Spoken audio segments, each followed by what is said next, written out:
TV India news ચેનલમાં આપનું સ્વાગત છે। આપની સાથે હું છું દેવાંશી પંડ્યા। તો દર્શક મિત્રો, આવો જોઈએ આજના સમાચાર। લોકસભા 2024નો ચૂંટણી માહોલ ગરમાયો છે ત્યારે ગઈકાલે વિજય મુહૂર્તે ભાજપના સાંસદ અને ઉમેદવાર વિનોદભાઈ ચાવડાએ અને કોંગ્રેસના નીતિન લાલણે પોતાની ઉમેદવારી પત્ર ભરી નામાંકન કર્યા હતા। ભાજપના પ્રદેશ પ્રમુખ શ્રી સી.આર. પાટીલની ઉપસ્થિતિમાં ભવ્ય રોડ શો અને વિજય સંકલ્પ સંમેલન યોજવામાં આવ્યું હતું। ત્યારબાદ ભાજપના ઉમેદવાર વિનોદભાઈ ચાવડાએ ઉમેદવારી નોંધાવી હતી। વિજય સંકલ્પ રેલીમાં પ્રદેશ પ્રમુખ સી.આર. પાટીલે ભાજપની પ્રચંડ જીત ઇતિહાસમાં અંકિત થશે એવો વિશ્વાસ વ્યક્ત કર્યો હતો।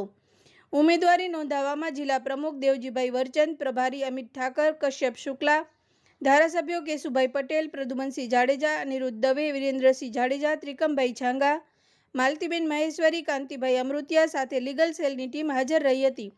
ઉમેદવારી પત્રક નોંધાવ્યા બાદ ભાજપના ઉમેદવાર વિનોદ ચાવડાએ વિકાસ કાર્યોના આધારે મત મળશે એવો જનાદેશ પ્રચંડ જીત અપાવશે એવો વિશ્વાસ વ્યક્ત કર્યો હતો। આવો શું કહી રહ્યા છે તે જાણીએ એમના શબ્દોમાં। આજે ચૈત્રી અષ્ટમી છે, મંગળવાર છે અને મંગળવારના આ શુભ માંગલિક દિને જ્યારે ભારતીય જનતા પાર્ટી વતી કચ્છ લોકસભા બેઠક ઉપર મેં આજે ઉમેદવારી ફોર્મ ભર્યું છે ત્યારે ખૂબ આનંદ થાય છે કે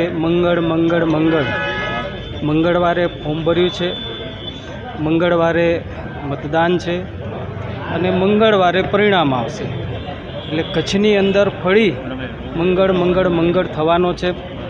મતદારોને, સૌ કચ્છની વહાલી જનતાને તમારા માધ્યમથી આજ હું અપીલ કરું છું, 10 વર્ષ 2 ટર્મ ભારતીય જનતા પાર્ટીએ દેશના વડાપ્રધાન શ્રી નરેન્દ્ર મોદી સાહેબના નેતૃત્વમાં, અમારું કેન્દ્ર અને પ્રદેશના શીર્ષક નેતૃત્વમાં મને કચ્છની સેવા કરવાનો 2 ટર્મ અવસર મળ્યો।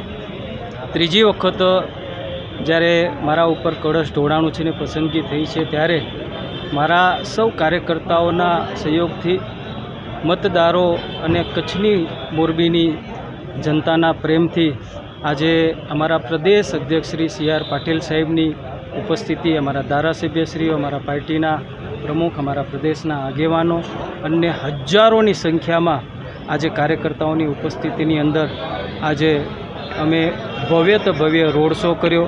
ત્યારબાદ ભવ્ય રેલી અને સભાનું આયોજન કર્યું અને અત્યારે હું કલેક્ટર ઓફિસની અંદર નામાંકન માટે આવ્યો છું। હું કચ્છની જનતા અને મતદારોનો, અમારા કાર્યકર્તાઓનો, અમારા પ્રદેશ અને કેન્દ્રના શીર્ષક નેતૃત્વનો હું ખૂબ હૃદયપૂર્વક આભાર માનું છું। તો દર્શક મિત્રો, આ હતા આજના સમાચાર। ફરી મળીશું નવા સમાચારો સાથે। ત્યાં સુધી રજા આપશો। નમસ્કાર।